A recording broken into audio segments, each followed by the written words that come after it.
우리의 상, 영원한 상, 5가지 면류관에 대한 얘기를 하겠습니다. 고린도전서 9장 24절 25절입니다.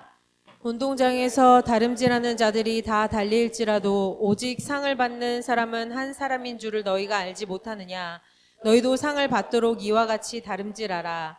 이기기를 다투는 자마다 모든 일에 절제하나니 그들은 썩을 승리자의 관을 얻고자 하되 우리는 썩지 아니할 것을 얻고자 하노라. 네, 성경은 우리 보고 상 받으라고, 그죠? 상 받도록 다름질하라고 말씀하고 있습니다. 지금 미래로부터 사는 방법에 대해서 여러분과 계속 나누면서 그리스도의 심판대에 대한 얘기들을 지금 계속 지속적으로 하고 있죠.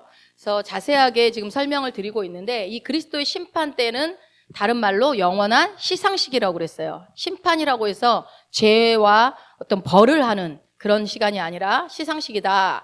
그리고 이 시상식은 한 번, 온 인류에 딱 한 번 있는 시상식이라서 변할 수 없고 한 번 결정되면 그걸로 끝난다. 영원한 시상식이다. 그래서 우리는 그 시상식에 가서 다 뭘 받아야 합니까? 상을 받아야 합니다. 여러분, 시상식이 가장 즐거울 수 있는 방법은 뭐예요? 내가 거기서 상을 받아야 되겠죠. 여러분, 상 받기 원하십니까? 예, 아멘. 근데 이제 별로 아멘 하고 싶지 않아 하는 사람들은 오늘 또 설교를 들으면 내가 상 받고 싶다라는 마음이 생길 거라고 저는 확신합니다. 자, 그래서 지난 시간에 이 그리스도의 심판대에서 영원한 그 시상식에서 어떤 상이 있는지 딱 한 가지만 말씀을 드렸었어요. 자, 근데 여러분, 우리가 천국 간증 많이 들어보셨죠? 그 중에 제일 많이 하는 간증이 뭐든가요? 뭐에 대해서 제일 많이 해요? 천국 갔다 와서 뭘 봤다?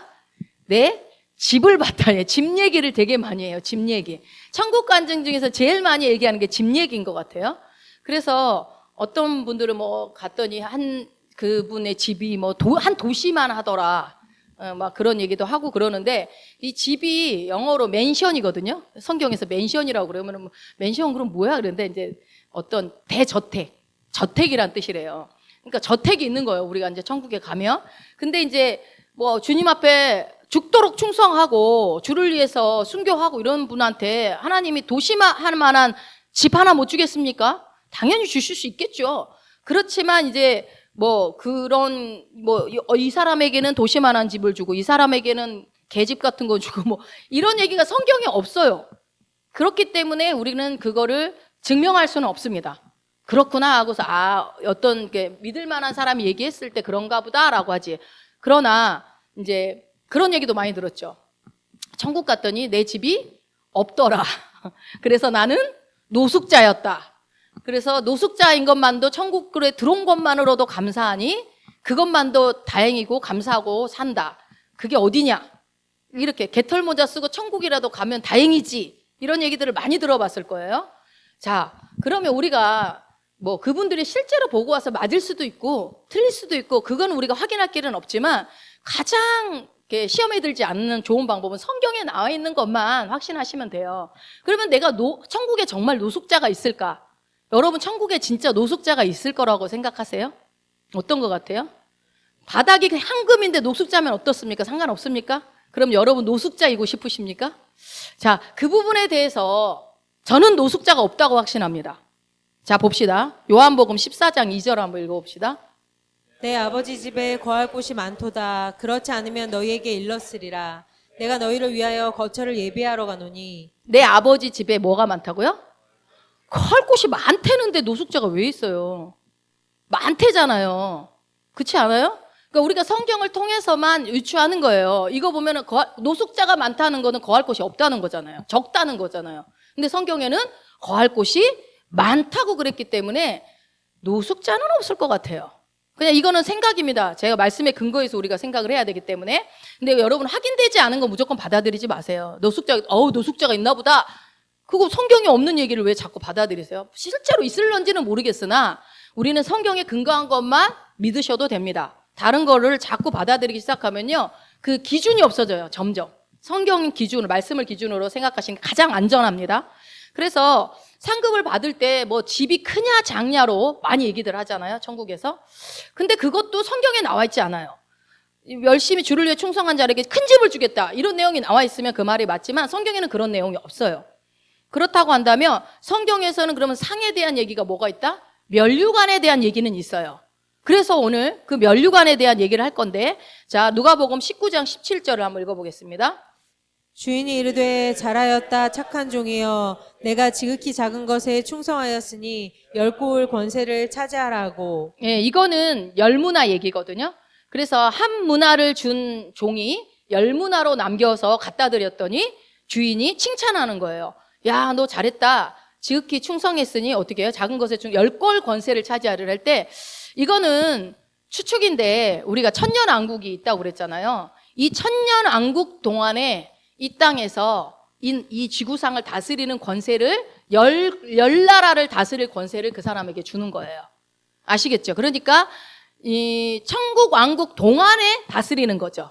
이 열 고을 권세를, 그 다스리는 권세를. 그러니까 우리가 그 그리스도의 심판 때에 나온 결과가 끝나고 난 다음에 천년왕국이 오기 때문에 그렇게 되지 않을까라고 생각을 해요. 그런데 성경에는 또 천년왕국에 대한 내용이 별로 없습니다. 정확하게 나와 있는 게 없기 때문에 이것이 그리스도의 심판 때의 상급이라고 또 말하기에는 좀 그래요. 그런데 그리스도의 심판 때의 상급으로 보여지는 성경의 말씀 구절들을 찾아보면서 대부분이 보면 면류관으로 상을 얘기합니다.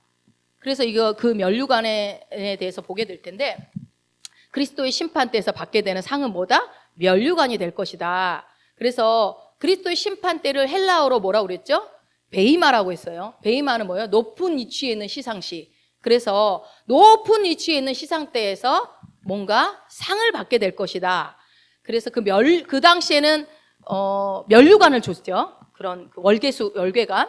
그래서 면류관을 주는데 그것은 어때요? 승리자에게만 줬습니다. 이긴 사람만. 그래서 그것에 비유해서 얘기를 하고 있기 때문에 이긴 사람에게 주는 상이 면류관일 것이다 라고 우리가 추측을 하는 거죠. 그래서 우리는 이 면류관을 왕이 쓰는 왕관으로 착각하면 안 됩니다. 왕이기 때문에 왕을 표시하기 위해서 쓰는 왕관하고 면류관은 틀려요. 이 면류관, 왕이 쓰는 왕관을 표시할 때는 헬라어가 다른 단어가 있어요. 그런데 이 시상 때에서 받는 면류관을 얘기할 때는 아까 얘기한 것처럼 승리자에게 주는, 시상 때에서 주는 그런 관이라고 따로 있습니다, 단어가. 그래서 그 당시에 이 면류관은 어떤 의미로 쓰였냐면요, 고대에서는요, 전쟁에 나갔다가 돌아온 승리자한테 주는 관이 이 면류관이었어요. 그러니까 왕만 받는 게 아니라 승리하는 사람한테 주는 거죠. 그래서 이게 어떤 왕이 쓰는 왕관으로 생각하시면 안 되고 뭘로 해야 된다? 승리자가 쓰는 관이다라고 생각하시면 될 것 같아요. 그래서 이제 성경에는 5가지의 이제 면류관이 나오는데, 사실 이 5가지가 각각 5가지인지 서로 한 가지를 5가지로 표현을 한 건지는 모르겠어요. 정확하게 성경이 구분되어 있지 않으니까. 그래서 그것을 그냥 오늘은 이거다 5가지가 있다, 이것이 중요한 게 아니라 성경에서 말하고 있는 상이 어떤 종류가 있고 어떨 때 이 상을 받는다고 얘기했는지를 그냥 말씀에서 확인을 하는 시간이 되었으면 좋겠고, 그래서 이게 여러분들이 그냥 생각해 보시면 될 것 같아요. 이게 같은 종류의 상일지 아니면 따로따로 주는 것인지 모르겠다. 근데 일단 첫 번째, 지난 시간에 봤던 무슨 면류관이 있었죠? 의의 면류관. 방금 전에 찬양했던 의의 면류관. 의의 면류관은 누구에게 준다고 했죠? 기억나세요? 아, 의의 면류관 받기 싫구나. 기억을 못 하시네. 뭐라고 했어요? 그렇지. 확실히 받겠습니다. 의의 면류관 다 받아야 된다고 했잖아요. 아멘 해놓고 왜 기억 못 하시면 어떡해. 우리 디모데후서 4장 5절 6절 한번 읽어봅시다. 그러나 너는 모든 일에 신중하여 고난을 받으며 전도자의 일을 하며 내 직무를 다하라. 전제와 같이 내가 벌써 부어지고 나의 떠날 시각이 가까웠도다. 예, 바울이 이제 제자 아들이라고 생각했던 디모데에게 마지막 거의 이제 죽을 날이 다가왔을 때 이 편지를 쓰잖아요. 디모데후서를. 그러면서 마지막 유언과 같이 하는 얘기예요. 디모데한테 하고 있는데 뭐라고 얘기냐면 나의 사명을 다했다 이제 그러면서 뭐라고 그랬어요? 내 직무를 다하라. 본인도 이제 직무를 다했기 때문에 너도 직무를 다해야만 한다라고 얘기를 하고 있죠. 그래서 전제와 같이 내가 벌써 부어지고 나의 떠날 시각에 가까웠다는 거예요. 이제 나는 이제 죽을 날이 멀지 않았다. 그러면서 그 다음 얘기가 디모데후서 4장 7절 8절이에요. 한번 읽어보세요. 내가 선한 싸움을 싸우고 나의 달려갈 길을 마치고 믿음을 지켰으니 이제 후로는 나를 위하여 의의 면류관이 예비되었으므로 주 곧 의로우신 재판장이 그날에 내게 주실 것이니 내게만 아니라 주의 나타나심을 사모하는 모든 자에게니라. 네, 이제 죽을 때가 다가와서 내가 주님을 배울 날이 다가오는데 너도 너에게 주어진 직무를 다해라 라고 얘기하는 거죠. 그러니까 뭐예요? 내가 하고 싶은 일, 내가 선택해서 하는 일, 내가 성공할 만한 일, 그게 아니라 내가 원해서 하는 일을 해서 내 직무를 다하라는 게 아니라 뭡니까? 하나님이 나에게 하라고 하신 그 일, 하나님이 너 이거 하고 와 라고 했던 그 사명, 그것에 대해서 이제 나중에 뒤에가 더 자세히 볼 테지만 주님 내가 이 일을 할 테니까, 내가 주일 일 이거 할 테니까 기름 부어 주시고 축복해 주세요. 이거는 아니에요. 그렇죠? 우리는 기도하면서 때를 써요. 하나님, 내가 적어도 나를 예를 들어서 뭐 사역자 길로 불렀다며 이 능력 안 주면 못 하겠습니다. 이거 기름 부어 주세요. 축복해 주세요. 할 수도 있지만 그것이 정말로 주님이 가라고 하신 길이면 그 능력도 주시고 가게 하시죠. 안 주시면서 하실 분이 아니잖아요. 그런데 하나님이 시키지도 않은 일 하면서 선교사로 나가라고 한 적도 없는데 본인이 선교사로 나가게 하면서 잘 되게 해달, 이 지역을 내가 다 복음화 시키겠습니다. 그러니 나에게 물질 주시고 나에게 능력 주시고 뭐 이렇게 주시옵소서. 보기에는 되게 의로운 기도인 것 같지만 하나님 그거 공급 안 해주시면 이 나라 어떡합니까? 하나님이 웨이터입니까? 원하는 대로 갖다 달라면 다 갖다 주고 주라는 대로 주는 분입니까? 그렇지 않아요. 여러분, 우리는요, 뭐 하나님 이거 주세요, 저거 주세요, 막 의도가 내가 여기를 복음화 시키려고 그러는 거예요. 하나님은 그거를 보지 않아요. 하나님 뭐라고 그래요? 내가 하라고 하신 그 일을 하라는 거예요. 그 일을 해라. 그래서 하나님 복 주세요, 축복해 주세요. 내가 나 잘 먹고 잘 살려는 거 아니잖아요. 내가 도우려고 그러잖아요. 그런 기도 자체가 문제가 있는 거예요. 그렇지 않습니까? 하나님이 하시고자 하는 일을 너한테 맡기고자 하는 어떤 일이 있다고 한다면 그것을 감당할 수 있는 능력은 이미 주셨단 말이에요. 그 안에. 그것을 믿고 가면 돼요. 그죠? 요단강을 건너라. 그랬으면 어떻게 해야 돼요? 길이 없는데 어떻게 건너요? 길이 없는데 어떻게 건너요? 물이 찰랑찰랑한데. 근데 건너라고 할 때는 이미 물 밑에 길이 있는 거예요. 그걸 믿고 가는 것이 우리가 할 일이라는 거죠. 하나님 물 갈라주세요, 물 갈라주세요. 이런 기도를 할 필요가 없다라는 거예요. 아니면 내가 이렇게 행동을 하면 이렇게 모습을 보여주세요라는 기도를 할 필요가 없다라는 거죠.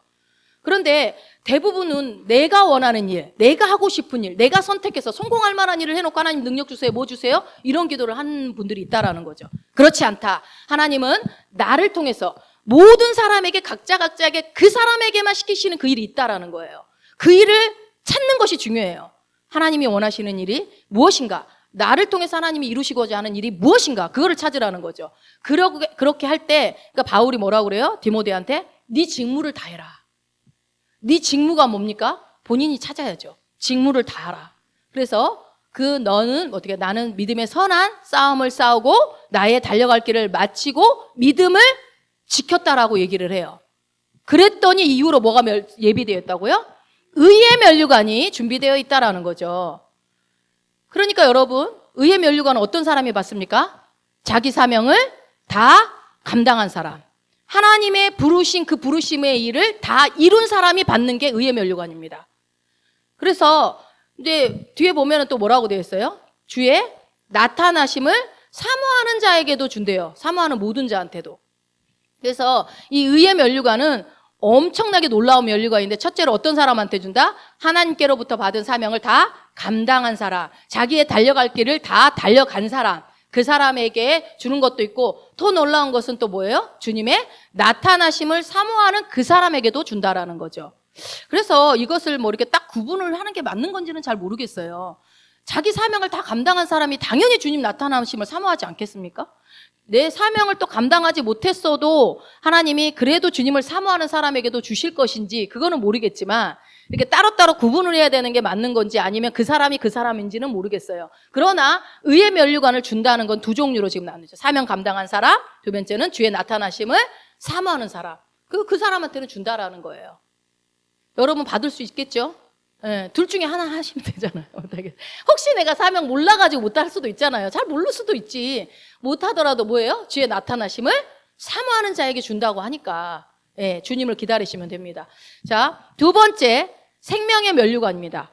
이제 거듭 말씀드리지만 의의 면류관이나 생명의 면류관이 같은 면류관인지 틀린 면류관인지 모르겠어요. 그러나 어쨌든 여기서 이제 생명의 면류관을 얘기하고 있는 구절이 두 구절이 있는데 야고보서 1장 12절을 먼저 한번 읽어보겠습니다.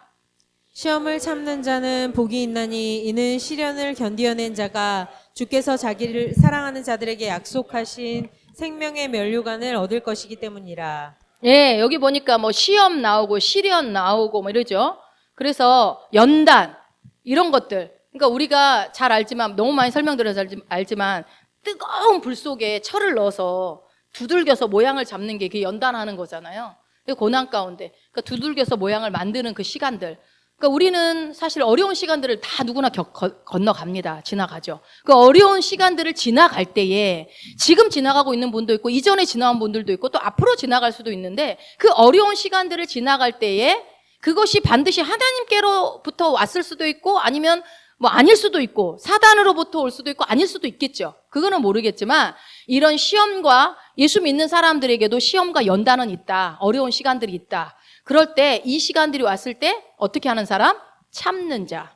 믿음의 약속을 붙잡고 참는 자. 시련을 견뎌낸 자. 그런 자에게는 하나님이 어떤 면류관을 준다고 얘기해요? 생명의 면류관을 준다는 거예요. 그래서 저는 어떤 부분에 있어서 믿음의 싸움을 잘 싸워서 이제 연세 드신 분들 지금도 믿음 안에 이렇게 잘 계시잖아요. 참 저는 되게 존경스럽고 부럽기도 해요. 예수 안 떠나고 끝까지 잘 달려오셨으니까. 예. 우리도 이제 그렇게 해야 되겠죠. 뭐 생명 끝나는 날까지 그렇게 해야 되겠죠. 그리고 그리스도인으로 살면서 이 사역자로 살면서 그리스도인이 아니었다고 한다면은 그냥 한 대 확 지어받고 그냥 욕 한번 쏟아버리고 막 그냥 단절해버리고 용서 안 하고 평생 미워하고 살 수도 있잖아요. 내가 그리스도인이 아니었다면. 그러고 싶을 때 많은데 우리가 어때요? 운전하다가도 여기 나오려다가 예수 믿은 뒤로는 꿀꺽한단 말이에요. 왜 그래요? 내가 그리스도인이라고 생각하기 때문에 참는 거예요. 어떤 사람도 보면은 진짜 막 욕을 막 해보고 싶고 그냥 한 대 지어받고 끝내버리고 싶은 마음이 있지만 왜 못해요 우리가? 예수 믿는다는 것 때문에 참잖아요. 그렇게 그런 어떤 나를 시험하고 나를 공격하고 나를 괴롭히는 것들에 대해서 같이 막 치고받고 하지 않고 참는 자에게 생명의 면류관을 주겠다라고 얘기하는 겁니다. 그래서 근데 내가 그리스도인이니까 마지못해 참는 게 아니고 어떻게 합니까? 저 생명의 면류관을 받을 날이 있기 때문에 그래서 참으면 더 참을만 하잖아요. 그냥 내가 그리스도이니까 아이고 그냥 속으로는 욕을 바가지로 하면서 막 억지로 참는 거는 별로 좋은 건 아닌 것 같아요. 그래 내가 여기서 잘 참아내면 생명의 면류관이 있으니까 그렇게 생각하면 또 쉽게 참아지지 않겠습니까? 그래서 우리가 그리스도 심판대에서 무슨 상을 받느냐를 알고 신앙생활하는 게 너무너무 중요한 거예요. 또 계시록 2장 10절도 봅시다. 어떻게 하면 생명의 관을 받는지. 너는 장차 받을 고난을 두려워하지 말라. 볼지어다 마귀가 장차 너희 가운데에서 몇 사람을 옥에 던져 시험을 받게 하리니 너희가 10일 동안 환난을 받으리라. 내가 죽도록 충성하라. 그리하면 내가 생명의 관을 내게 주리라. 네, 이 말씀은요 아까 그 말씀하고 같은 말씀입니다. 고난, 시험, 환난 이렇게 나오죠. 그래서 여기서 죽도록은 여러분이 죽도록이라는 의미가 여러 가지로 지금 의미가 오죠. 막 죽기 살기로 신앙생활 하는 얘기인가? 막 이렇게도 생각하는데 제 생각에는 여기서 이 죽도록은 육신이 죽는 걸 말하는 것 같아요. 그러니까 육신의 시간이 끝날 때까지, 죽을 때까지 충성해라 라고 얘기하는 거고 아무튼 충성할 때 뭐가요? 생명의 면류관을 주시겠다고 약속하는 거죠. 그래서 내가 시험을 참고 견디는 거, 시험과 연단이 있을 때에도 그럼에도 불구하고 주님을 떠나지 않고 주님 앞에 충성할 때에 생명의 면류관을 주님께서 예비하고 계시고 주시겠다고 지금 약속하는 거예요. 좀 더 구체적으로 이 내용을 설명을 드리면 말씀대로 사는 거죠. 그러니까 말씀대로 충성하는 겁니다. 그러니까 더 구체적으로 말씀드리면 성경에서 말씀하시는 대로 내가 돈을 쓰는 거예요. 성경에서 말씀하시는 대로 내 시간을 쓰는 거예요. 성경에서 말씀하시는 대로 내 자원을 쓰는 거예요. 성경에서 말씀하시는 대로 내 에너지를 쓰는 거예요. 그렇게 하는 거죠. 그러니까 하나님이 나에게 주신 그 모든 것, 나의 몸과 에너지, 물질, 재능, 그 모든 시간들, 그 모든 것들, 돈, 물질 이런 것들 싹 다 어떻게 해요? 말씀이 하라는 대로 죽을 때까지 내 육체의 시간 동안에 그렇게 하는 자에게 뭐를 준다고요? 생명의 면류관을 주시겠다라고 하는 거죠. 사실 구원만 주신 것만으로도 너무너무 감사한데 하나님이 생명의 면류관까지 주신다고 하니까 너무 좋잖아요. 너무 감사하잖아요. 기대되잖아요. 여러분 기대되세요? 생명의 면류관. 예. 여러분 어떻게 받으실 수 있을 것 같아요? 생명의 면류관? 아멘 해요 그냥. 예, 아멘. 받을 거예요. 자, 세 번째 영광의 면류관입니다. 베드로전서 5장 2절부터 4절까지 한번 보겠습니다. 너희 중에 있는 하나님의 양 무리를 치되 억지로 하지 말고 하나님의 뜻을 따라 자원함으로 하며 더러운 이득을 위하여 하지 말고 기꺼이 하며 맡은 자들에게 주장하는 자세를 하지 말고 양 무리의 본이 되라. 그리하면 목자장이 나타나실 때에 시들지 아니하는 영광의 관을 얻으리라. 예, 아멘. 여기 이 영광의 면류관은 저나 이렇게 목사님, 우리 목회자들한테 하는 얘기거든요. 그래서 보면 여기서 목자장이라는 거는 목자들의 대장. 누구죠? 우리 예수님. 예. 그러니까 목자들의 대장이신 우리 예수님께서 나타나실 때가 언제입니까? 그리스도의 심판 때. 그때 재림하실 때. 그때 나타나실 때에 그때 이 목자들, 우리 이게 목양하는 목사들한테 상을 주겠다는 거예요. 어떤 상을 준다? 시들지 아니하는 영광의 관을 주겠다고 하는데 아무나 다 주는 게 아니라 이 영광의 면류관은 특히 이제 목양하시는 분들, 그러니까 목회자들 중에서도 그냥 티칭만 하시는 분들이 있어요. 교회 없이. 그런 분들 말고 목양하시는 분들. 우리 목사님 같이 이렇게 교회를 운영하는 목양이 뭡니까? 양들을 보살피고 돌보고 케어하고 그 삶까지 다 관리하고 이렇게 하는 거. 근데 이거를 목양이 너무 힘들어서 내가 죽지 못해 한다. 아이고 왼수 하면서 마지못해 한다. 그렇게 하면은 면류관이 있어요 없어요? 없는 거예요. 억지로 하지 말라고 그랬잖아요. 억지로 하는 사람은 없습니다. 그러니까 억지로 목회할 바에는 안 하는 게 나아. 상도 없어. 그렇지 않아요? 상도 없는데 뭐하러 해. 억지로 할 바에는. 그리고 여기 보니까 그러니까 잘 보시면 하나님의 양무리를 치되 억지로 하지 말고. 근데 물론 목자들도 있지만 예를 들어서 뭐 구역장들도 목자가 되겠죠. 그리고 뭐 이렇게 내가 누군가를 가르치는 사람이 되게 되면 내 양이 되는 거잖아요. 그러니까 그것들을 억지로 하지 말고 자원함으로 해라. 또 뭐야? 더러운 이득을 위하여 하지 말고. 이게 무슨 말이에요? 돈 벌라고 하지 말라는 거야. 돈 벌라고. 목회하면서 돈 벌려고 하고 직업으로, 목사를 직업으로 생각하거나 전도사를 뭐 직업으로 생각하면서 하려고 하는 거 상 있다 없다? 그거 없다는 거예요. 돈 벌려고 하는 그 모든 목양은 영광의 면류관이 없다라고 얘기하는 거죠. 물론 그렇지 않은 분들이 저는 훨씬 많을 거라고 믿지만 어찌됐건 돈벌이 수단으로 하는 사람에게는 상이 없습니다. 뭐 무슨 일을 했건 희생을 했건 어쨌건 간에 주님은 없다고 얘기하는 거예요. 그 사람들은 그러니까 내가 직업으로 알고 내가 돈 버는 목적으로 이 목회를 하고 있는 분들은 자기가 이 땅에서 목회 잘했다 어쩌다 생각할런지 모르겠지만 그 순간에 무엇을 잃고 있는지를 모르는 거예요. 무엇을 잃고 있어요? 생명의 면류관을 잃고 있는 거예요. 그거를 영광의 면류관. 영광의 면류관을. 그래서 목자는 하나님이 대신해서 세운 사람들이거든요. 하나님이 내가 직접 한 사람 한 사람 관리할 수 없으니 목사가 양들을 관리를 해라. 그 권위를 줍니다.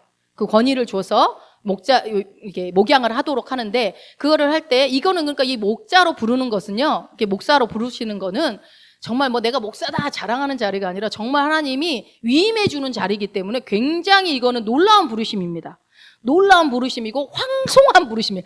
어떻게 나 따위가 하나님을 대신해서 일을 할 수 있을까? 정말 황송해요. 저는 황송한 부르심입니다. 그런데 이 목양이라는 것이 가르치는 일만 하는 게 아니라 목양은 뭐라고요? 이 양무리에 보면은 이렇게 돌보면 어때요? 짐승들을 돌보다 보면은 이렇게 아픈 뭔가 이렇게 비리비리하고 있고 영양실조가 오거나 뭐 어디에 뭐 질병이 오거나 그랬을 때 누가 보고 치료해줘요? 그냥 목자가 보고 치료하는 거예요. 그래서 이 목회자들이 성도들 한 사람 한 사람 영혼들을 놓고 기도하면서 그 영들이 시험 들지 않게 그 영혼들이 어떤 이렇게 교회를 떠나가지 않도록 믿음에 떨어지지 않도록 계속 관리해야 되는 일이 이 목회자들이 하는 일이겠죠.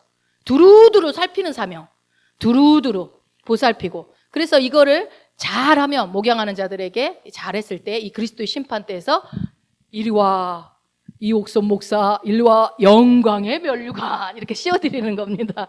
그러면은 박수 이렇게 쳐주는 거예요. 예, 그러니까 잘 돌보면 여러분들도 좋은 거고 목사님도 상 받아도 좋고 다 좋은 겁니다. 그래서 이 그리스도의 심판 때에서 어떤 시상식이 어떤 상이 주어지느냐 내가 어떻게 하면 무슨 상을 받느냐 아는 거 굉장히 중요합니다. 자, 그래서 첫 번째 무슨 면류관?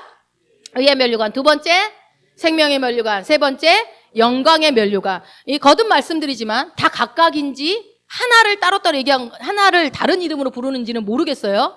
그러나 어쨌든 간에 이 성경에서는 면류관을 5가지 종류로 얘기하고 있어요. 그러면 네 번째 봅시다. 네 번째는요, 썩지 않은 면류관입니다. 썩지 않는 면류관. 더 구체적으로 얘기하면 썩지 않는 승리자의 면류관입니다. 고린도전서 9장 24절, 25절 읽어볼게요. 운동장에서 다름질하는 자들이 다 달릴지라도 오직 상을 받는 사람은 한 사람인 줄을 너희가 알지 못하느냐. 너희도 상을 받도록 이와 같이 다름질하라. 25절. 이기기를 다투는 자마다 모든 일에 절제하나니 그들은 썩을 승리자의 관을 얻고자 하되 우리는 썩지 아니할 것을 얻고자 하노라. 네, 우리 오늘 본문인데요.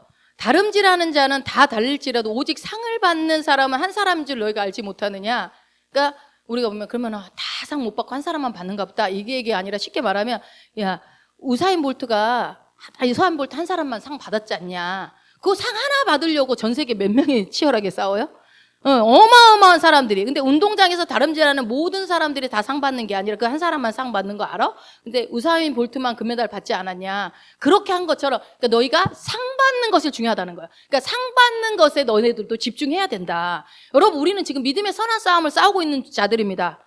믿으십니까? 우리는 경주자라고요. 선한 싸움이란 건 뭐라고요? 이미 이긴 싸움. 이긴 싸움이지만 내가 어디로 갈지를 알고 있고 예수님이 이겨놓은 싸움을 내가 달려가는 그 길을 가고 있지만 그 길은 반드시 가야 됩니다. 가야 상이 있어요.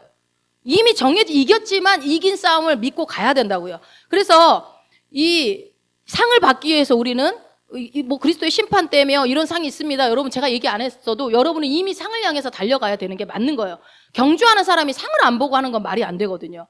그래서 지금 은혜의 경주를 지금 달려야 된다라고 얘기를 하고 있는데 이제 극단적 은혜주의자들은 뭐라 그러냐면요, 이런 말씀을 싫어해요. 막 경주해야 되고 막 상받기를 해야 된다 그러면요, 에휴 다 은혜지 뭐, 그냥 다 안식하는 거지 뭐, 그냥 사랑의 하나님이 그냥 다 좋은 게 좋은 거지 뭐 꼭 굳이 상 받으려고 애를 써. 천국만 가면 되지 뭐. 이게 이제 극단적 은혜주의자들이 많이 하는 말입니다. 아니에요. 그건 말씀을 몰라서 하는 얘기예요. 여러분들 그런 얘기 함부로 하시면 안 돼요. 이 은혜의 복음을 전한 사람이 바울이에요. 사도 바울. 사도 바울이 한 얘기예요.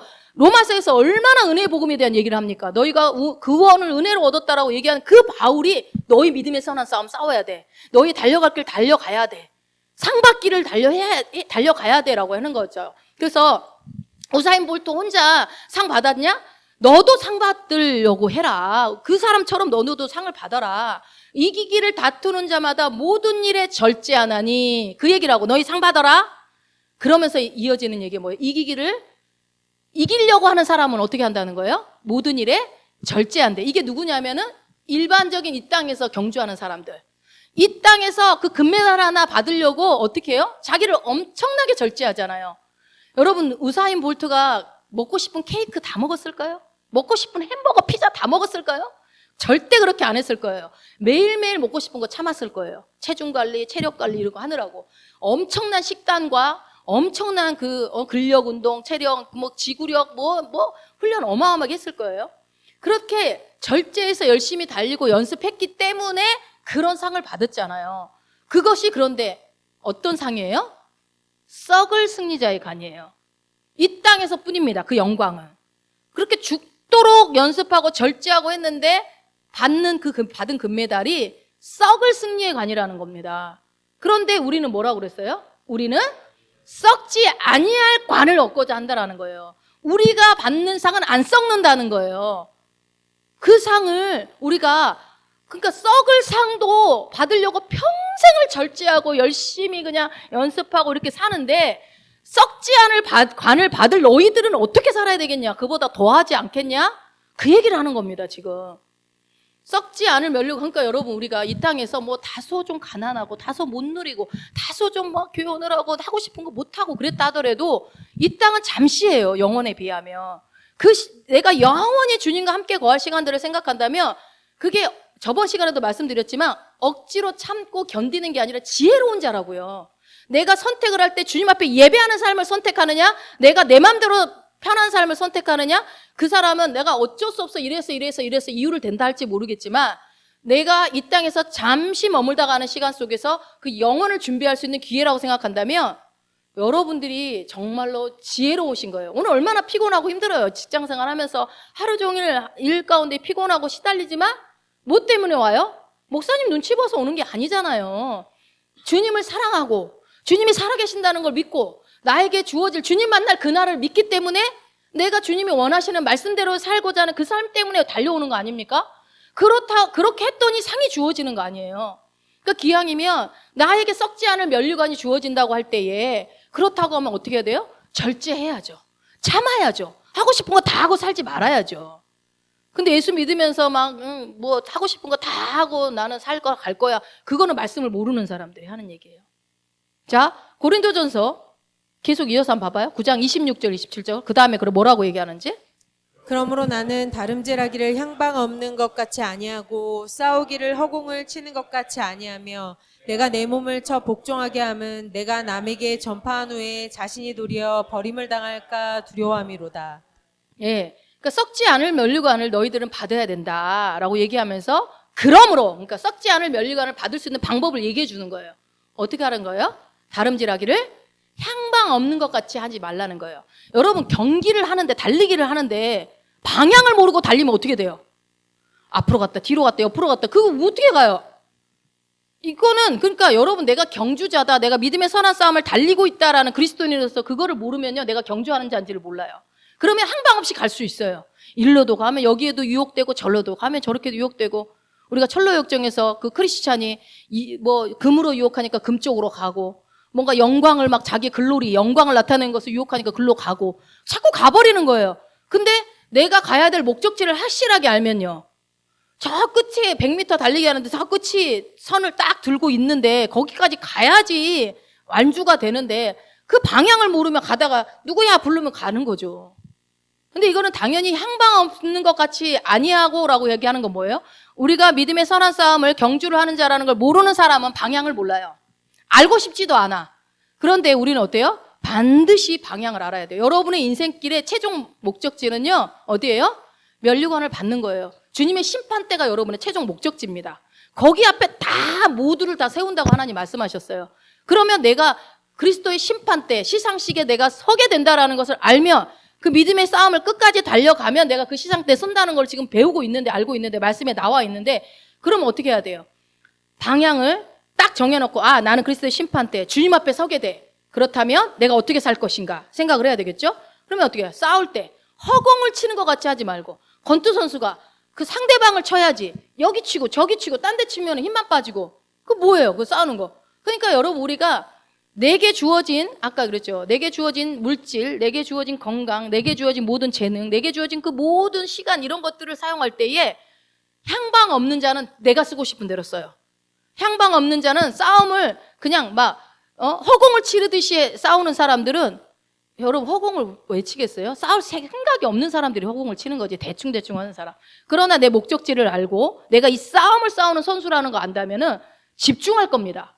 집중해서 하겠죠. 결승선을 집중할 것이고 내가 저 결승선까지 갔을 때 어떤 상이 주어질지를 알고 있을 것이고 그래서 이 권투 선수가 상대방을 집중을 해서 빡 치는 것처럼 내가 이 땅에서 뭔가가 주어졌을 때 내게 주어진 어떤 직업, 내게 주어진 어떤 물질, 내게 주어진 어떤 에너지, 내가 뭔가가 있다고 한다면 그것을 목적에 맞게 하나님이 하라고 하신 일에 써야죠. 그렇게 되면은 상은 저절로 따라오는 겁니다. 그래서 여기 보니까 내가 내 몸을 쳐 복종하게 하면 내가 남에게 전파한 후에 자신이 도리어 버림을 당할까 두려움이라 라고 말하고 있어요. 그래서 이 뭐야? 몸을 쳐서 복종하라고 하니까 왠지 막 그냥 억압하는 것 같고 막 듣기 싫고 막 이렇게 생각할 수 있는데요. 이게 무슨 말이냐면 잘 들으세요, 여러분. 이게 막 쳐서 복종하라고 하니까 막 하기 싫은 거 억지로 하고 막 그런 얘기가 아니고 우리 애가 인간이 뭘로 돼 있어요? 영, 혼, 몸으로 되어 있는데 내 영혼이 영과 혼이 무엇을 지배하라는 거예요? 몸을 다스릴 수 있도록 해야 된다라는 거예요. 우리는 몸을 바꿔서 자꾸 내가 하려고 하는 게 아니라 내 영혼이 영으로부터 흘러나오는 그 하나님의 능력으로 그 힘으로 내 혼이 다스려지고 그렇게 했을 때 내 몸도 내 생각이 변화됐을 때 내 몸이 바뀌어지는 것처럼 그렇게 하라는 거죠. 근데 대부분 몸은 어때요? 육체는 좀 더 자자, 좀 더 눕자, 그냥 실컷 먹자, 한 그릇 더 먹자, 배 터지게 먹자. 이 육체는 그래요. 몸은 그렇단 말이에요. 근데 내 몸을 근데 어떻게 하라는 거예요? 영혼이 컨트롤합니다. 몸이 다스린다는 거예요. 그럼 어떻게 돼요? 지금 막 내가 너무너무 막 하고 싶은 거 막 놀고 싶어. 어디 막 놀고 가고 싶은데 지금 막 아니면 늦잠을 막 자고 싶어.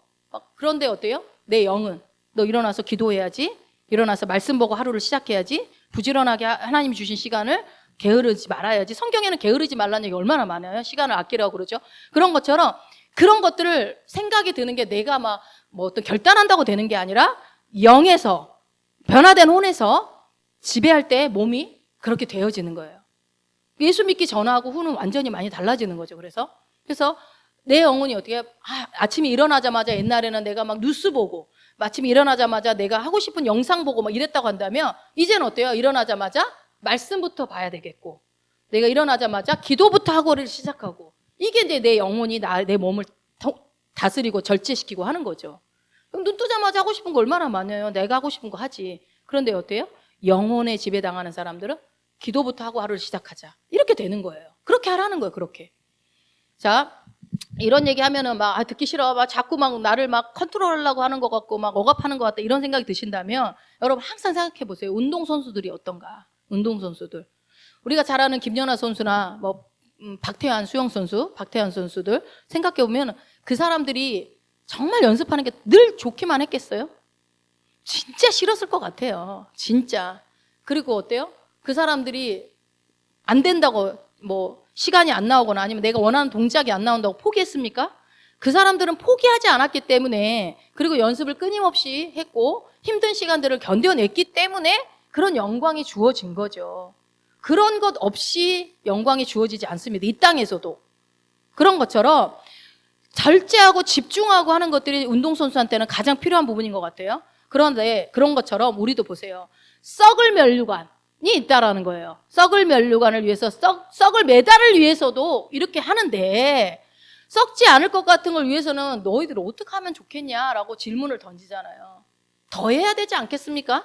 더 해야 되겠죠. 더 많이 절제하고 더 많이 집중해야 될 겁니다. 네. 근데 여러분 그래서 절제하라고 집중하라고 막 이러면서 이렇게 하는 게 아니라 내가 누군지 알고 내가 어디를 향해서 가야 되는 사람이고 그래서 끝에 뭐가 있는지를 아는 사람은요 그런 말 안 해도 하게 돼 있어요. 그렇지 않습니까? 내가 지금 달리기 하고 있는 선수라고 하는데 달려야지 뭘 딴짓을 해요. 아는 게 중요해요. 내가 누군지를 아는 게. 그냥 뭐 다 은혜고 안식이지 뭐 이거 잘못된 겁니다. 그렇지 않습니다. 여러분 왜 그런 얘기를 하냐면요. 이 땅은 유한합니다. 이 땅은 잠시 잠깐 머물러 가는 거예요. 오늘 저는 이제 그 생각이 말씀 준비하면서 그런 생각이 드는 거예요. 어떻게 생각하면 왜 그리스도인들이 많이 못 누리고 사는 것 같고 이 땅에서 세상 사람들은 정말 다 뭐 이렇게 진짜 행복하게 뭐 다 누리고 사는 것 같은데 왜 우리는 하나님이 만물의 주인이신 아버지가 우리 하나님인데 왜 우리한테는 이렇게 넉넉하지 못한 것 같지? 뭔가 이렇게 풍성하게 우리를 막 돌보는 것 같지 않은 생각이 들잖아요. 왜 그럴까? 이런 생각을 해봤더니 우리가 나그네라고 하잖아요. 나그네에게 돈이 많고 예를 들어 나그네에게 막 내가 뭐 뭐든지 막 다 할 수 있는 게 있으면 집에 안 돌아가고 싶을 것 같아요. 여기가 너무 좋으면 다 누리고 그러면 이건 제 육신적인 생각이에요. 여러분 막 이 땅에서 막 돈 많고 뭐 한 달에 돈 막 1억씩 나와서 돈 쓸 때가 아무리 써도 안 없어지는 사람들이 하나님을 왜 찾냐고요. 그 나라를 뭐하러 사모해요. 믿음의 선한 싸움을 절제하고 집중할 이유가 뭐가 있어요. 인간이 그렇잖아요. 아무리 믿음 좋은 사람들도 그 돈 앞에서 퍽퍽 무너지잖아요. 그런 거 있지 않을까? 그러니까 우리가 가난에 처해도 감사하고 부자에도 감사하고 모여도 자족하는 법을 배웠다라는 바울의 고백처럼 뭐 이러나 저러나 항시 범사에 감사하는 게 우리 나그네들의 태도겠구나. 그런 생각이 저는 들었어요.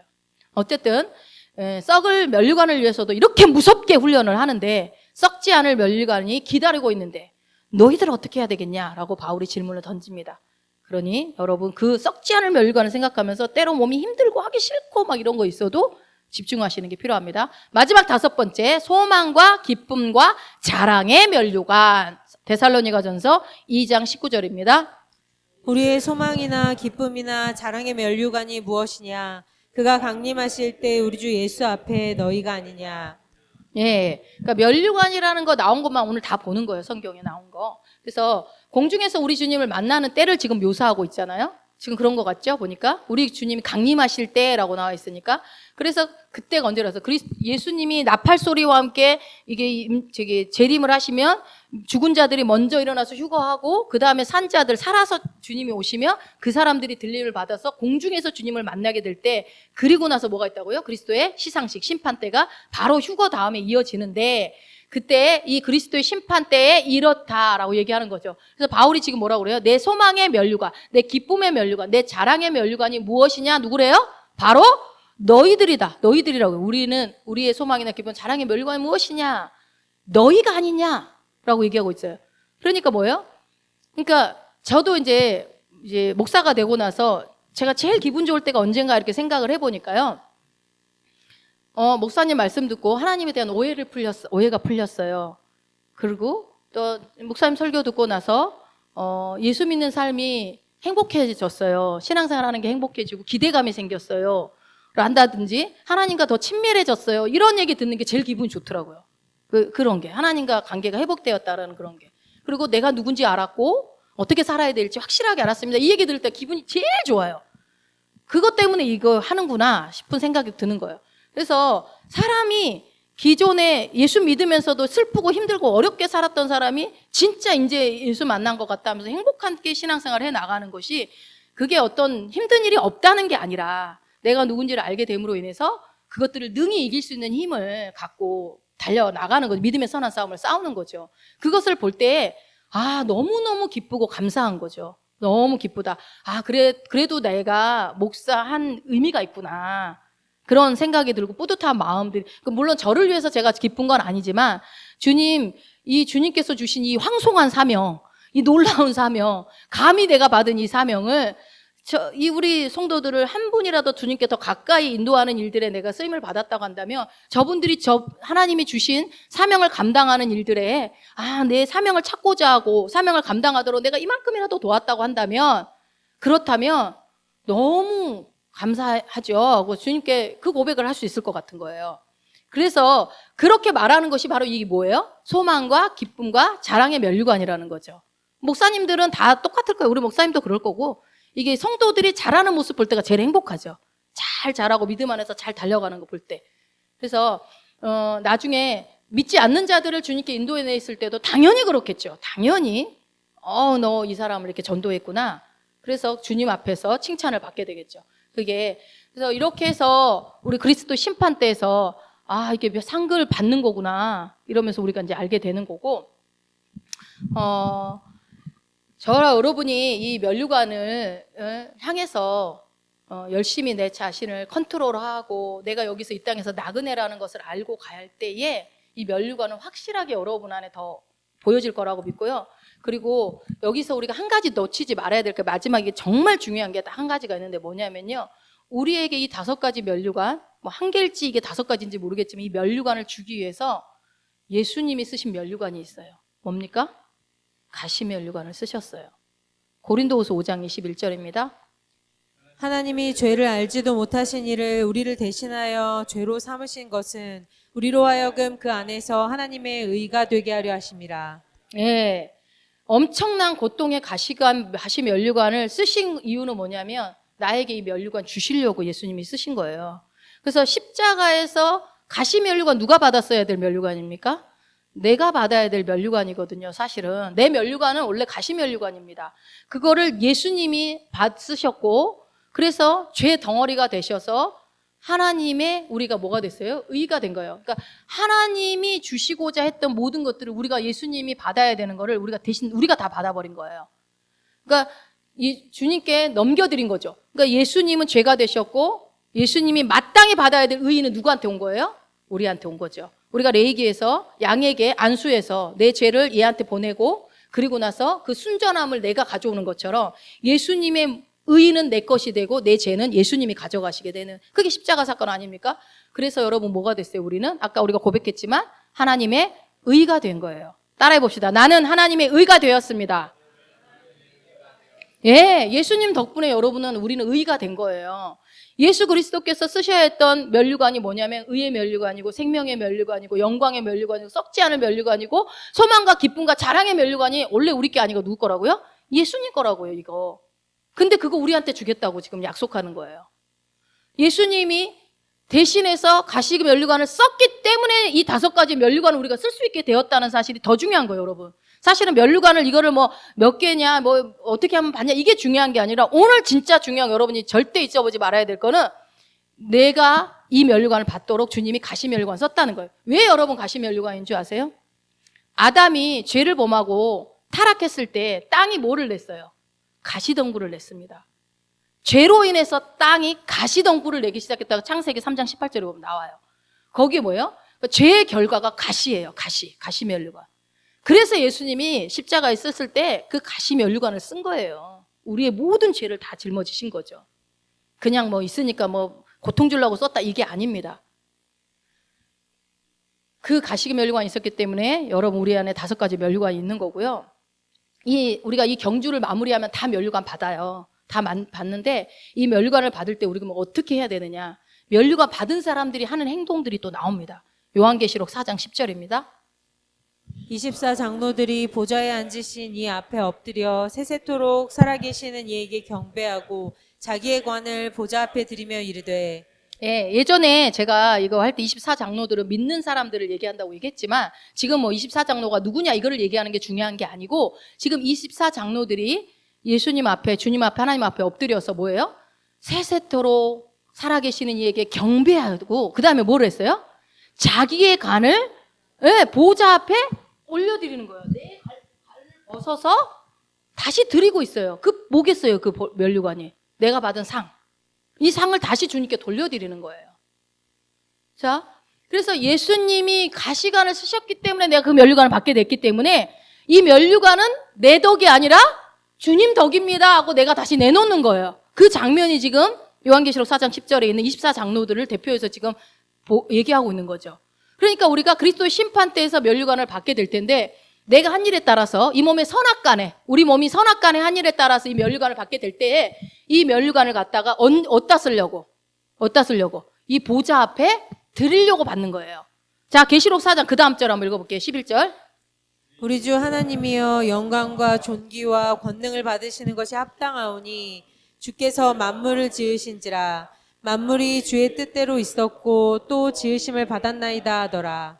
예, 면류관을 내 면류관을 벗어서 주님 앞에 다시 돌려드리면서 하는 말이에요.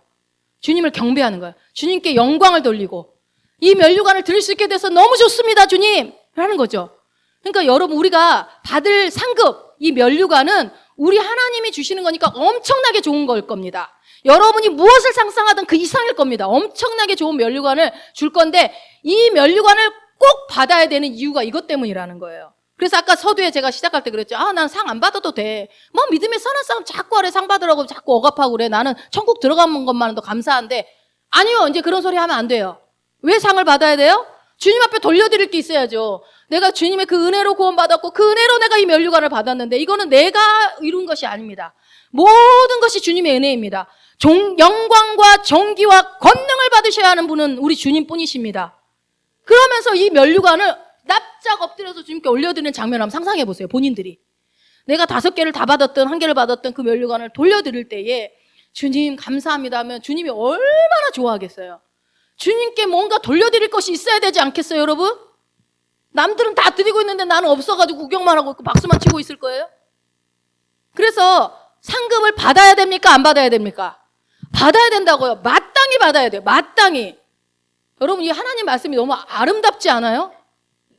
우리는 자꾸 인본주의적, 인간적인 도덕적으로 자꾸 말씀을 풀어가요. 상 받는다고 하니까 뭐 경쟁하라고 그러냐? 뭐 자꾸 자기를 쳐서 복종하라고 그러고 절제하라고 그러고 도대체 뭐 힘들어서 신앙생활 하겠냐? 뭐 이렇게 생각하는데 그게 아니라고요. 우리가 이 땅에서 너가 무엇을 먹든지 마시든지 무엇을 하든지 무엇을 위해서 하라고 그랬어요? 주의 영광을 위해서 하게 됐을 때에 주님이 나중에 면류관을 준다는 거예요. 그렇게 살면 주님을 기쁘시게 하는 너가 인생을 살았냐? 그러면은 내가 이 면류관 줄게. 그럼 면류관을 다 받아요? 받았더니 그거 어떻게 해요? 정말 헌신하고 봉사하고 내가 이 땅에서 정말 예수 믿는 것 때문에 절제하고 고통스럽게 살았고 시련과 고난과 힘든 일이 있었어도 억울한 일들도 많았지만 다 참고 이겨냈더니 그리스도 심판대에서 빛나는 면류관이 주어진 거예요. 너무 좋잖아요. 그런데 그거를 이제 나중에 주님 앞에 돌려드릴 수 있게 되는 동기가 되는 거예요. 이제 자, 여러분 생각을 해봐요. 상식적으로. 자, 우리가 시상식에서 상을 면류관을 내가 받았어요. 그거 뭐 할 거예요? 안 받은 사람한테 자랑할 거예요? 천국 가서? 아니, 나 몇 개 받았다. 그 자랑합니까? 아니면 그거 뭐 할 거예요? 그러니까요. 할 게 없어요. 그거 받아서 이 땅에서는 자랑이라도 하지. 천국에서는 그런 자랑할 일이 없어요. 그러면 왜 상을 주느냐? 주님 앞에 내 마음을 내가 그 사랑 받은 거 감사하고 그 가시기 면류관을 기꺼이 나 때문에 써주신 그 주님의 사랑, 그 은혜 감사해서 나도 내가 이 자리에 이렇게 천국에 오게 돼서 이 상 받은 거 솔직히 상이 그렇게 거기서 중요하겠습니까? 천국에서는. 그런데 내가 주님 앞에 영광 돌릴 수 있는 주님 감사합니다. 존귀와 영광과 모든 경배를 받으시옵소서 할 때 너무 정말 그 시간이 상상만 해도 너무 좋잖아요. 웅장하고. 그래서 봐봐요. 하나님이 이 상급을 받고자 사모하는 그 마음이 우리는 인간적으로 이거 뭐 1등 하려고 그러냐 이러지만 아니요. 의도조차도 아름답게 만들어 놓으셨잖아요. 우리의 의도, 내가 상급 받으려는 그 목적조차도 하나님이 지금 아름답게 만들어줬잖아요. 나중에 너희들이 다 주님 앞에 그 내놓으면서 그거 억지로 내놓으라고 안 할 것 같아요. 우리가 그냥 저절로 막 드리고 싶을 거예요. 주님 만나면. 내가 이걸 쓸 게 아니다라는 걸 그때 되면 알게 되는 거죠. 그래서 이 목적, 내가 상급 받으려는 목적, 의도 이러는 것들이 내가 저 사람보다 한 개 더 받을 거야, 2개 받아 이런 인간적인 그런 어떤 경쟁이 아니라 뭐예요? 주님께 돌려드리기 위해서 먼 날 주님 앞에 그 주님을 영광스럽게 해드리기 위해서 그 목적으로 우리는 상급을 받아야 된다는 겁니다. 그래서 하나님이 너희들이 믿음의 선한 싸움을 싸우라고 이렇게 하면서 그 의도와 목적들도 이렇게 아름답게 해드린 그 하나님께 너무 감사하지 않습니까? 그러니 여러분 상급을 향해서 달려가는 게 뭐 저래 그게 아니라 내가 주님 앞에 그날을 생각한다면 하지 말라고도 해야 되겠죠. 오늘 이 5가지 면류관에 대해서 배웠는데 뭐 맞는지 안 맞는지 모르겠어요. 그렇지만 성경에는 이렇게 5가지 면류관이 나와 있고 그것을 나를 위해서 기꺼이 가시 면류관을 써주신 그 주님이 그것을 향해서 너희가 면류관을 줄게 얘기하면서 결국은 그것을 향해서 달려가다 보면은 주님이 상도 있고 나중에 또 주님과 관계해서 또 그걸 드리게 되고 그러니까요. 주님은요 길을 다 만들어 놓고요 뒤에서 밀고 앞에서 땡기고 해주시는 거예요. 너무 좋으신 주님의 말씀을 보다 보면요 어떻게 이렇게 좋은 분이 있지 싶어요. 여러분 내가 정말 상급받고자 하는 그 목적 자체도 이렇게 아름답게 만들어주신 우리 주님을 위해서 은혜의 경주를 내가 달려야 합니다. 여러분에게 주어진 믿음의 선한 싸움 이 은혜의 경주를 다 달려가시고 나의 직무 나에게 맡겨진 그 사명 그거 다 이루셔서 예수님 앞에 내가 받은 면류관을 여기 있는 모든 분들은 다 내어드리면서 주님 앞에 칭찬받는 모두가 되시기를 그런 심판대를 그리스도의 심판대 시상식을 맞이하시기를 예수 이름으로 축복합니다. 자, 우리